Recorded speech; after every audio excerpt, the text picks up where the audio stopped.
Right, Hein, you've had a very, very busy time, Andrew, over the last, fortnight to 3 weeks, I would have thought. But Sunday was, I thought, one of the most moving whole Remembrance Sundays we've ever had. So would you like to take us through your day of that? Because you were very busy all day, weren't you? It was rather busy, and things kept on being added in as the day went on. Oh, did they?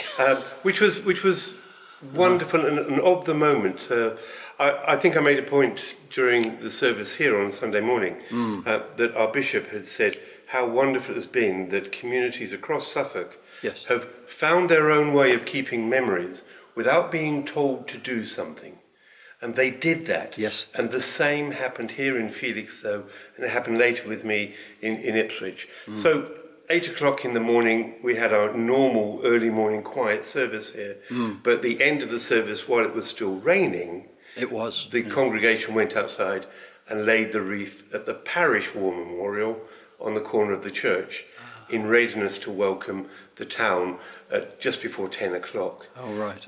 There in that service, we've had wonderful assistance from our young people, particularly the cadets, arranging the church so there was sufficient seating, but even then, with nearly 400 seats available, there were not enough seats. That's good. And we've got into the pattern the last few years of, rather than someone preaching the service, to listen to the words of the people who were there. Yes. And particularly because it was the Great War Remembrance, using Woodbine Willie's poetry was particularly appropriate. It was. Because he was able to marry the Great War with the home regions as well.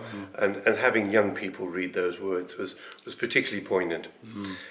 Then moving down to the promenade for the town remembrance and the 2-minute silence at 11 o'clock.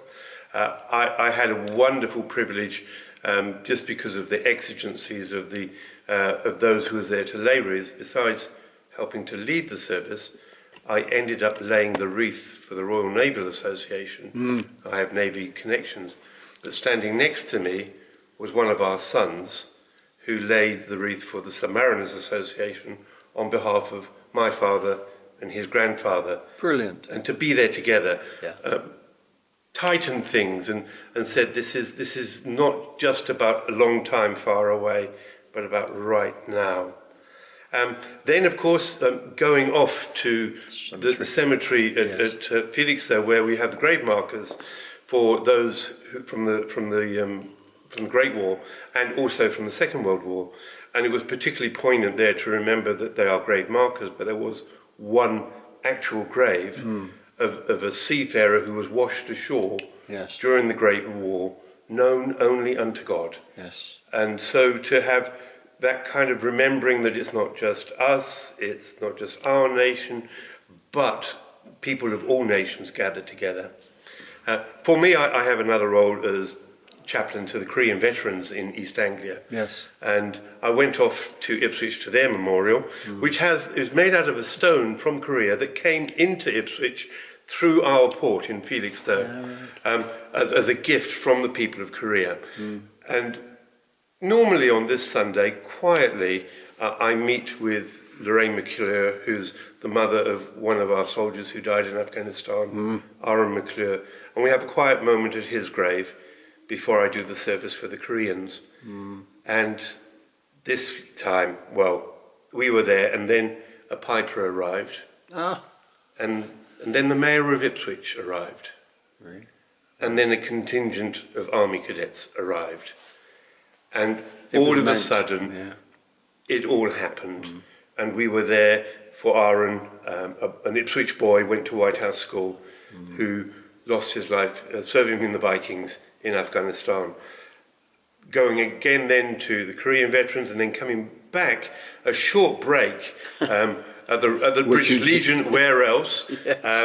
Where the Navy contingent were on the port already. So, were they? So we kept the loyal toast. Yes, absolutely. Sitting down, because we're Navy. Yes. And then for this wonderfully poignant beacon flame lighting, and then extinguishing. For me, that was the point. And hopefully you may see it, but I had my camera and we had the two speakers. Yes. And what we see as they are speaking is 2, 3, going past them being extinguished, going past them being Yes. extinguished, and at the end we had nothing. Light had gone. Yep, the light had gone, and then the beacon and comes up. Yes. that was the significance to me. And it was particularly poignant. I remember turning around at one time because I was facing the people watching to help with leading the event, and there was one moment where 3 people went forward at once. Yes. 3 brothers, all from Felixstowe, who all died in the war, and their flames were extinguished together. Yeah.